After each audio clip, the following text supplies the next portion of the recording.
Good morning, students. Hope you are safe and sound. Let's start English class once again. Today, we are going to explain all types of tenses. You know what is tenses? I hope many of you know about the tenses. Yes, tenses represent the time of action. An action that takes place today, now, is present tense.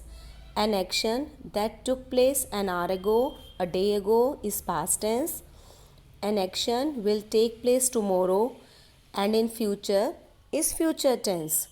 So, children, these present, past, future tense can be classified into four parts: simple, continuous, perfect, and perfect continuous.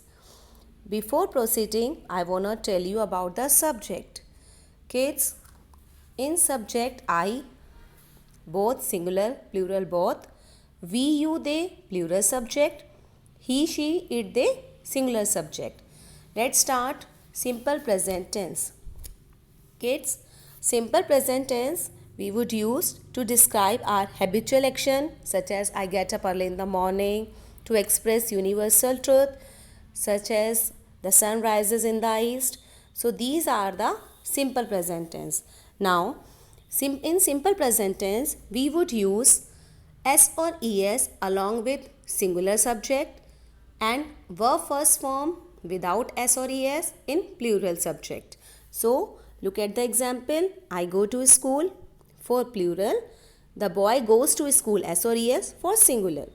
In negative or interrogative sentences, we would use doesn't and don't. Don't for plural subject, doesn't for singular subject. Negatives, look at the example of negative sentences. He doesn't go to the market regularly. And interrogative sentence. Kids, there are two types of interrogative sentence. Yes, no type and WH words. WH words, WH family, why, when, where, and yes, no type. That the question you can give only the form of a yes or no. Look at the example. Yes, no type. Do you participate in the school tennis team? You can give easily the answer yes or no. But WH interrogative, what do you do in the evening? So, these would come. What do you do in the evening? You have to give proper answer. So, these are the WH words. Let's proceed. Present continuous tense. Case we would use present continuous tense at what is happening at the time of speaking. Whatever the happening at the time of speaking. Kids, all continuous tense either past, present, future, we would use verb first form ing. So in present continuous tense we would use is rm, verb first form ing. So look at the example for affirmative. We are learning our English grammar lessons. Negative, we are not learning our English grammar lessons. Interrogative, are we learning our English grammar lessons? WH interrogative, what are we doing? So these are the present continuous tense. Let's forward present perfect tense. Kids, we would use present perfect tense where an action which has just been completed. Our action has completed now, and any action which began in the past and has continued up to the present.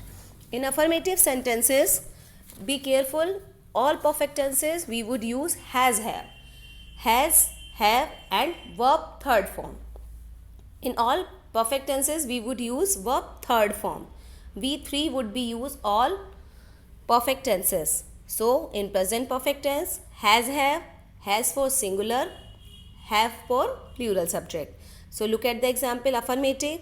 We have known Mr. Gupta for a long time. Negative, we have not known Mr. Gupta for a long time. Interrogative, have we known Mr. Gupta for a long time? Interrogative, who have we known for a long time? These are the present perfect tense. Let's proceed. Present perfect continuous tense. Kids, in this main thing is time would be described in these types of tenses. So these tenses are used which began in the past but still continuing. In these type of sentences, we would use for and since. Since for point of time, for period of time. So look at the example. Affirmative. It has been raining for 20 minutes. Negative. It has not been raining for 20 minutes. Interrogative. Has it been raining for 20 minutes? WH interrogative. How long has it been raining? So these are the all types of present tenses. We would explain past tense on next class. Till then, take care. Thank you. Stay home. Stay safe.